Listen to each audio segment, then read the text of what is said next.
नमस्कार, मैं संदीप कुमार भूगोल विषय के साथ आपके सामने फिर से हाजिर हूँ। आज ये हम लोग की तीसरी क्लास है, दिख रहा है। तो आइए क्लास शुरू करते हैं फिर से।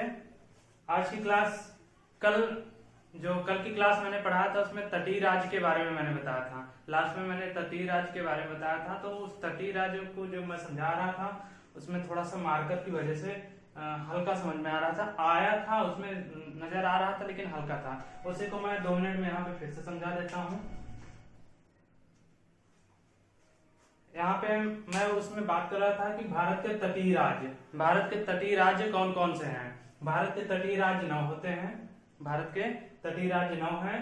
पहला हो जाता है गुजरात, महाराष्ट्र, गोवा, कर्नाटक, केरल, तमिलनाडु, आंध्र प्रदेश, उड़ीसा, पश्चिम बंगाल, सभी हैं। यहाँ से है, अगर आप ये मैप बनाएंगे, अगर इसको मैप बनाएंगे तो यहाँ से ऐसे ऐसे करके इधर से बनेगा, पूरा ऐड हो जाएगा कि यहाँ पे इतना ही जरूरत है। तो गुजरात से हो जाए गुजरात, महाराष्ट्र, गोवा, कर्नाटक, केरल, तमिलनाडु, आंध्र प्रदेश, उड़ीसा, पश्चिम बंगाल, ये 9 राज्य हो गए। यहाँ पे भी मैंने लिख दिया है गुजरात, महाराष्ट्र, गोवा, कर्नाटक, केरल, तमिलनाडु, मध्य प्रदेश, उड़ीसा, पश्चिम बंगाल, सभी 9 राज्य के यहाँ नाम लिखे गए हैं। अब बात करते हैं कि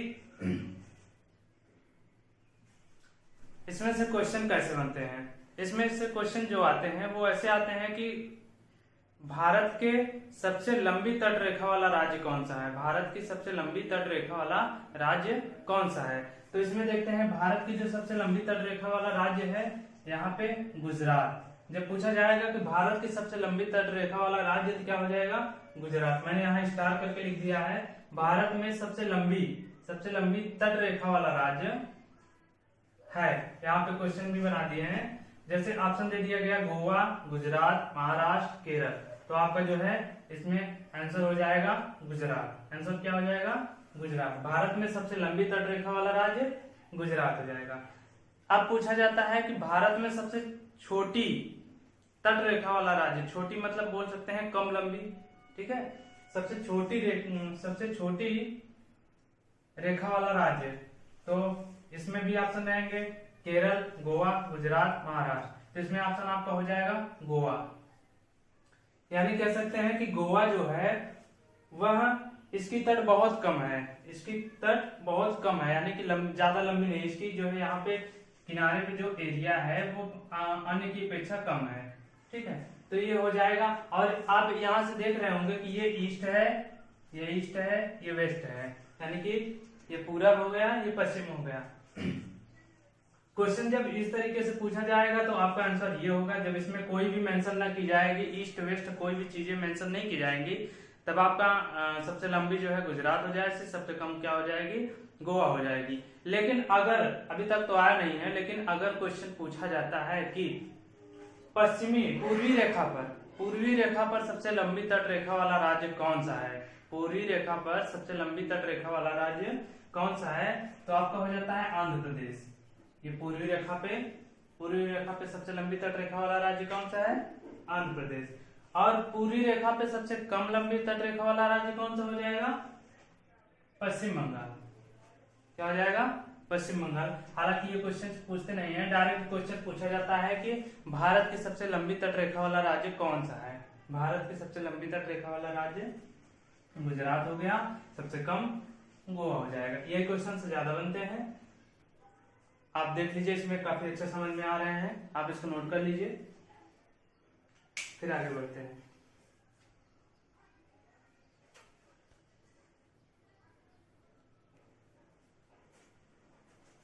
आइए अब इनमें आगे क्वेश्चन समझते हैं कि क्वेश्चन इसमें से कैसे बनते हैं। अब ये क्वेश्चन है, यहाँ पे अभी आपने देखा कि गुजरात एक तटीय राज्य है, और इधर सभी तटीय राज्य हैं, और एक यहाँ पे पश्चिम बंगाल, यहाँ से लेके यहाँ तक है सभी तटीय राज्य। अब एक बात देखें, यहाँ से गुजरात जो है तटीय राज्य तो है ही, गुजरात तटीय राज्य है ही आपका, लेकिन इसके साथ साथ किसी और देश को भी टच करता है। गुजरात यहाँ से किसको टच करता है, यहाँ पे कौन से देश है, पाकिस्तान। कौन से है, पाकिस्तान। तो गुजरात इसके साथ साथ किसी देश को भी टच कर रहा है, और पश्चिम बंगाल ऐसे ही पश्चिम बंगाल है। पश्चिम बंगाल एक तटीय राज्य के साथ साथ किसको टच कर रहा है यहाँ पे। इसके बाद जो है यहाँ पे अगर नक्शा बनाएंगे, मैप बनाएंगे तो किसको टच करेगा, कौन से देश को, बांग्लादेश। बांग्लादेश के साथ साथ अगर ऊपर गई है तो वहां पे भूटान भी, उसको भी टच करता है। तो इसको हम कह सकते हैं कि गुजरात और पश्चिम बंगाल एक ऐसी राज्य है, भारत की एक ऐसी राज्य है जो तटीय राज्य होने के साथ साथ, जो तटीय राज्य होने के साथ साथ किसी अदर देश, किसी दूसरे देश को भी टच करती हैं। ये क्वेश्चंस आते हैं, अक्सर बन जाते हैं कि ऐसे कौन से राज्य हैं या फिर ऐसे कौन कौन से राज्य हैं जो तटीय राज्य होने के साथ साथ, तटीय राज्य होने के साथ साथ किसी दूसरे देश को भी टच करते हैं या स्पर्श करते हैं। तो ये क्वेश्चन से बनते हैं। इसको ये मैंने लिख दिया स्टार करके कि गुजरात और पश्चिम बंगाल, गुजरात और पश्चिम बंगाल दो भारत के ऐसे राज्य हैं जो तटीय राज्य होने के साथ साथ किसी दूसरे देश को भी टच करते हैं, स्पर्श करते हैं।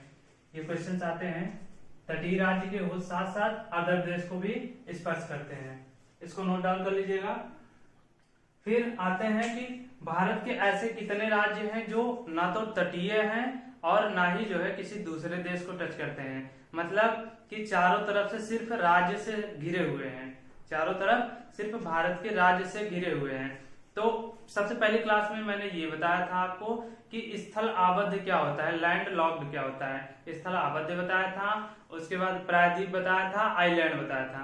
प्रायद्वीप मैंने बता दिया था, भारत एक जो है प्रायद्वीप का उदाहरण है, ठीक है। तो स्थल आबद्ध की बात आज करते हैं। स्थल आबद्ध यही पांच हैं, मध्य प्रदेश, छत्तीसगढ़, झारखंड, हरियाणा, तेलंगाना, ठीक है। ये भारत के ऐसे राज्य हैं, ये भारत के ऐसे राज्य हैं जो, ये भारत के ऐसे राज्य हैं जो ना तो तटीय हैं और ना ही किसी दूसरे देश को टच करते हैं, और ना तो तटीय हैं ना तो किसी दूसरे देश को टच करते हैं या स्पर्श करते हैं।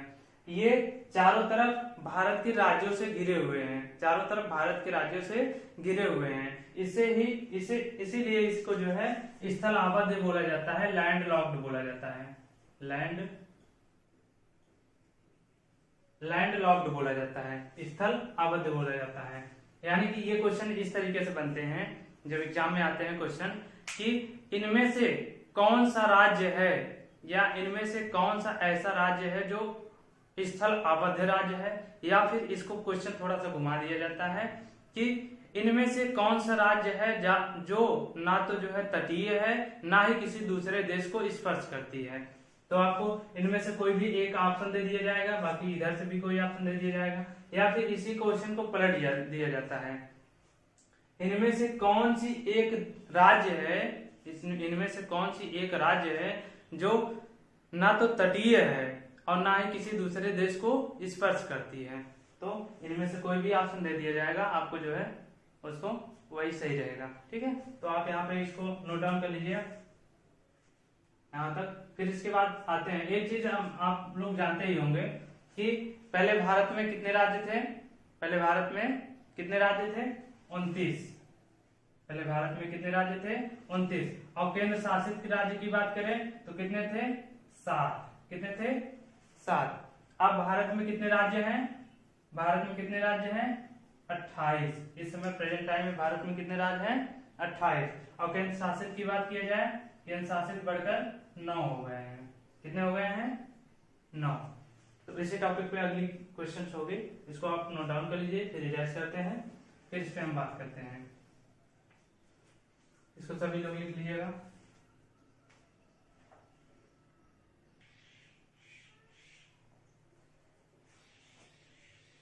आइए बात करते हैं भारत के राज्य। जैसे मैंने पहले बताया कि भारत के राज्य पहले कितने थे, 29 राज्य थे। और भारत के केंद्र शासित राज्य, जिसको संघ शासित राज्य भी कहा जाता है, कितने थे पहले, 7। तो अब जो है ये अभी करंट न्यूज भी है, ऐसा नहीं है कि 31 अक्टूबर की बात है, 31 अक्टूबर 2019 की बात है।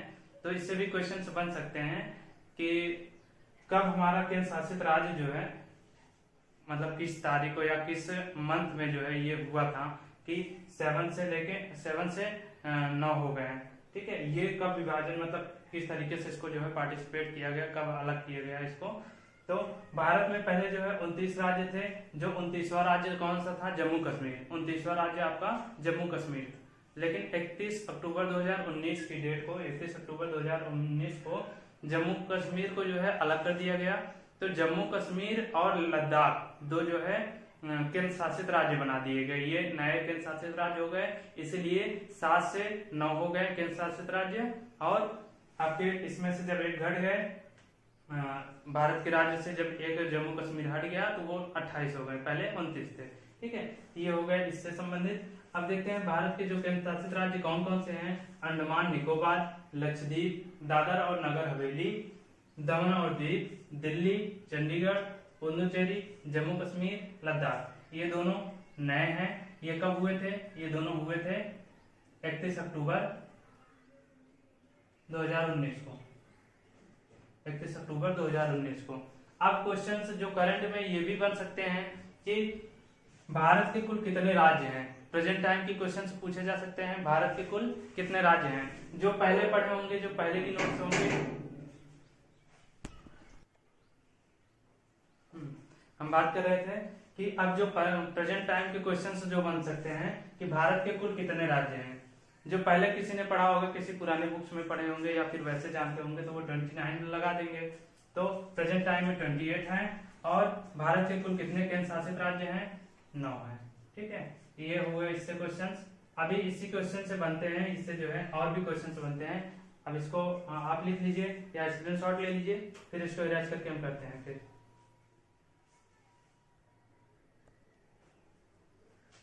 आइए समझते हैं केंद्र शासित राज्य से जो क्वेश्चन बनते हैं। अभी तक आपने देखा जो बनते हैं, यहाँ से आते हैं कि भारत की सबसे बड़ी केंद्र शासित राज्य क्षेत्रफल की दृष्टि से, भारत की सबसे बड़ी केंद्र शासित राज्य जो क्षेत्रफल की दृष्टि से कौन सी है, अंडमान निकोबार। अंडमान निकोबार ये क्वेश्चन आते हैं, भारत की सबसे बड़ी केंद्र शासित राज्य कौन सी है। अब इसके क्वेश्चन कभी कभी ये भी पूछ लिए जाते हैं कि भारत की सबसे बड़ी केंद्र शासित राज्य कहां पर है, किस जगह पे। तो आपको ये सबसे आ जाएगा कि बंगाल की खाड़ी में है। बंगाल की खाड़ी दे दिया जाएगा, और भी चीजें दे दिया जाएगा, मतलब बंगाल की खाड़ी दे दिए गए, अरब सागर दे दिए गए, और 2-3 ऑप्शन दे दिए गए, 2 ऑप्शन। तो ये क्या हो जाएंगे, बंगाल की खाड़ी में है। ठीक है, अब ये फिर पूछा जा सकता है भारत की सबसे बड़ी केंद्र शासित राज्य का जो है क्या कैपिटल क्या है। कैपिटल क्या हो जाएगा, पोर्ट ब्लेयर। Port Blair. और एक क्वेश्चन इससे और बनते हैं, इनमें से मतलब एक क्वेश्चन से 3-4 क्वेश्चन बन रहे हैं। इनमें से एक क्वेश्चन और बनते हैं कि भारत का सबसे दक्षिणी केंद्र शासित राज्य कौन सा है। यानी कि भारत का केंद्र शासित राज्य जो सबसे दक्षिण में स्थित हो, तो हो जाएगा आपका अंडमान निकोबार। भारत की सबसे दक्षिणी केंद्र शासित राज्य आपकी क्या हो जाएगी, अंडमान निकोबार। यानी कि इससे आप एक क्वेश्चन ये हो जाते हैं, 2, 3, 4 क्वेश्चन एक क्वेश्चन से बन रहे हैं जो कि केंद्र शासित राज्य से है। ठीक है, अब आते हैं नेक्स्ट, भारत का केंद्र शासित राज्य। भारत का वह केंद्र शासित राज्य जो एक राज्य में स्थित है और अरब सागर में भी स्थित है। अभी आपने मैप में देखा होगा कि जो दादर और नगर हवेली जो महाराष्ट्र है, महाराष्ट्र कहाँ पे है, एक राज्य हो जाता है। महाराष्ट्र कहाँ है, एक राज्य हो जाता है। उसके बाद जो है वह एक अरब सागर की साइड में भी है। ठीक है, तो वहां से महाराष्ट्र में आपका जो है दमन और दीप, ये दादर और नगर हवेली, दादर और नगर हवेली महाराष्ट्र में भी है, अरब सागर में भी है। अगर हम मैप की बात करें, तो मैप में देखिए यहाँ पे है, शायद दिख रहा हो, नहीं दिख रहा होगा, लेकिन मैं आपको बता दूं, ये है आपका जो है किनारा, यहाँ पे है दादर और नगर हवेली। ये इधर महाराष्ट्र का भाग है, यहाँ पे पड़ जाता है, और ये जो है महाराष्ट्र है, और इधर जो है आपका क्या पड़ जाता है, अरब सागर। ये आपका महाराष्ट्र दिख रहा है और इधर अरब सागर। तो मतलब ये एक राज्य है, महाराष्ट्र एक राज्य है, एक राज्य के साथ साथ अरब सागर में भी स्थित है। तो ये क्वेश्चन बनते हैं, अक्सर बनते हैं कि वह केंद्र शासित राज्य जो किसी एक राज्य के साथ साथ अरब सागर में भी स्थित है। इसी तरह एक और क्वेश्चन बनते हैं, भारत का केंद्र शासित राज्य, वह केंद्र शासित राज्य जो अरब सागर के साथ साथ गुजरात में भी स्थित है। गुजरात में स्थित है, तो गुजरात की बात करें, मैप में देखें गुजरात, यहाँ पे है गुजरात। गुजरात में ये छोर दिख रहा है, यहाँ पे दमन और द्वीप है। दमन और द्वीप केंद्र शासित राज्य है, केंद्र शासित राज्य है। तो ये क्या है, गुजरात एक राज्य है।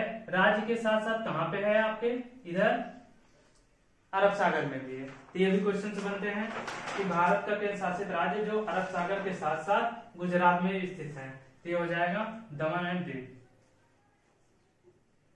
इसमें से 4 क्वेश्चन ये हो गए, 5 6 क्वेश्चन। सारे क्वेश्चंस इंपॉर्टेंट हैं, जितने स्टार करके इस तरीके से बता रहा हूं सारे क्वेश्चंस इंपॉर्टेंट हैं। ठीक है, इसको लिख लीजिएगा।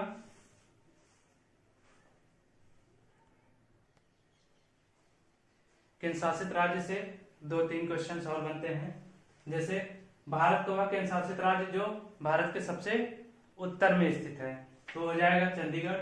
ये सिंपल सिंपल एकदम क्वेश्चन पूछ लिया जाता है। भारत के सबसे उत्तर में स्थित है वह केंद्र शासित राज्य जो भारत के उत्तर में स्थित है। अब आते हैं पुडुचेरी। पुडुचेरी भी एक केंद्र शासित राज्य है। पुडुचेरी भी एक केंद्र शासित राज्य है और इसके 4 जिले हैं। कितने जिले हैं, इसके 4 जिले हैं। 4 जिले हैं, लेकिन ये भारत के 3 राज्यों में, अलग अलग राज्यों में है। भारत के 3 राज्यों में है, भारत के 3 राज्यों में है। राज्य देखिए, केरल ये राज्य है, तमिलनाडु राज्य है, आंध्र प्रदेश राज्य है। ये भारत के राज्य हैं, भारत के राज्य हैं। अब पुडुचेरी के पहला जो है जिला केरल में है माहे, क्या है, माहे। दूसरा जो है तमिलनाडु में 2 है, तमिलनाडु में 2 है, कराईकल और पांडिचेरी, ये दोनों जिले हैं।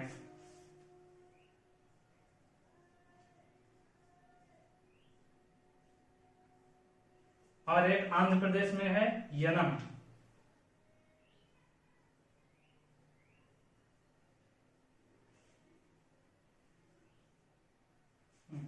बस इसमें से यही क्वेश्चन बनते हैं।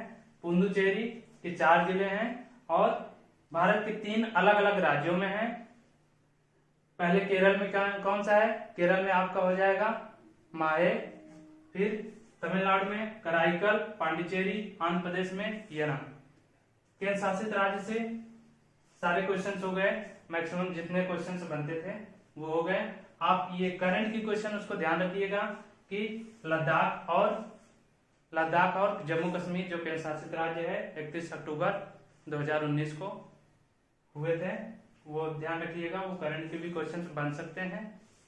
ठीक है, अब आइए आगे देखते हैं। उत्तर पूर्वी राज्य या पूर्वोत्तर भारत। मैप में आपने देखा होगा, मैप में इस साइड का यहां से शुरू होता है, इस साइड से जो भाग है यहां से लेके इस साइड तक पूरे उत्तर पूर्वी भारत कहलाते हैं, पूर्वोत्तर भारत कहा जाता है। ठीक है, तो इसी से संबंधित क्वेश्चन जो हैं, इसमें उत्तर पूर्वी भारत में कौन कौन से हैं राज्य। सबसे पहले सिक्किम हो जाता है, अरुणाचल, सिक्किम, असम, अरुणाचल प्रदेश, नागालैंड, मणिपुर, मिजोरम, त्रिपुरा, मेघालय। अगर सिक्किम को छोड़ दिया जाए, सिक्किम को छोड़ दिया जाए, यहां से अगर सिक्किम को छोड़ दिया जाए तो जितने भी बचेंगे, सिक्किम को छोड़ के अगर जितने भी बचेंगे सभी को क्या कहा जाता है, 7 सिस्टर। सिक्किम को अगर छोड़ दिया जाए तो इतने जो होते हैं वो क्या कहलाते हैं, 7 सिस्टर।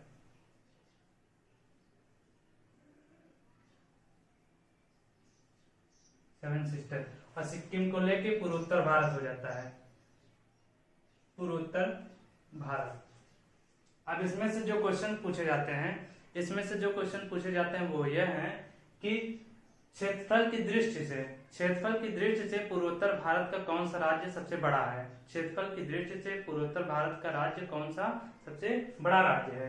तो क्षेत्रफल की दृष्टि से असम सबसे बड़ा राज्य है। और इसी से क्वेश्चन और आता है कि जब बड़ा है तो छोटे भी होंगे।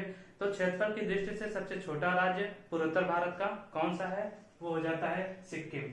2 क्वेश्चन इसमें बनते हैं और कोई क्वेश्चन नहीं होते हैं, 2 क्वेश्चन होते हैं इससे। अगर क्षेत्रफल की दृष्टि से देखा जाए, क्षेत्रफल की दृष्टि से क्षेत्रफल की दृष्टि से सबसे बड़ा राज्य,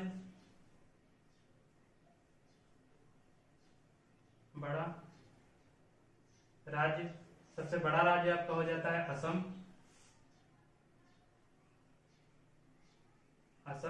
और सबसे छोटा राज्य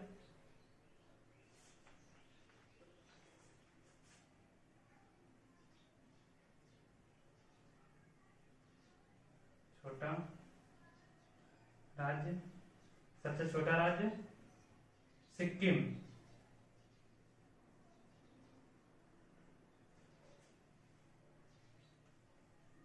क्षेत्रफल की दृष्टि से बात की जा रही है और पूर्वोत्तर भारत की बात की जा रही है। पूर्वोत्तर भारत में क्षेत्रफल की दृष्टि से सबसे बड़ा राज्य असम हो गया आपका, सबसे छोटा राज्य सिक्किम।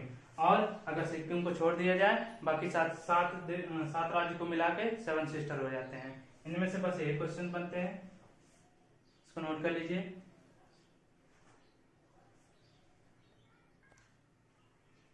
आइए भारत की कुछ रेखाओं को समझते हैं जो भारत को या फिर अन्य को देशों से अलग करती है। भारत में कुछ रेखाएं जो हैं, जैसे रेड क्लिफ रेखा, ये आप लोग सभी लोग ज्यादातर लोग जानते होंगे। रेड क्लिफ रेखा जो है वो क्या है, भारत और पाकिस्तान को अलग करती है, जिसको पीओके भी कहा जाता है, पीओके। तो ये भारत रेड क्लिफ रेखा हो जाएगा आपका। रेड क्लिफ रेखा भारत और पाकिस्तान को अलग करती है। मैकमोहन रेखा जो होती है भारत और चीन को अलग करती है। पाल्क जल संधि या फिर इसको मन्नार की खाड़ी भी कहा जाता है, जो कि भारत और श्रीलंका को अलग करती है। और एक है डूरंड रेखा, अक्सर क्वेश्चन पूछ लिया जाता है डूरंड रेखा, तो ये अफगानिस्तान और पाकिस्तान को, लेकिन ये क्वेश्चन अपवादित है। हालांकि ये क्वेश्चन ये सही है कि अफगानिस्तान और पाकिस्तान के बीच में ये दिया गया भी है आंसर, लेकिन कई क्वेश्चन में कई जगह एक आध दो बार आया भी है कि जो है डूरंड रेखा, और उसमें से जो आंसर जो मिला था, सही का आंसर जो मिला था, तो भारत और अफगानिस्तान का दिया गया था। भारत और अफगानिस्तान।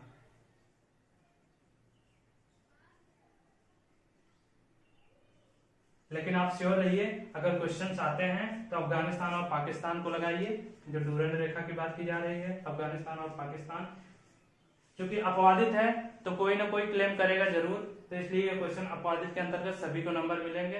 अगर आप इस पे किए रहेंगे तो ज्यादा बेटर रहेगा। ठीक है, तो ये हो जाएंगे कुछ रेखाएं। अब थोड़ी सी इसकी जो है डिस्टेंस के बारे में बात कर लेते हैं।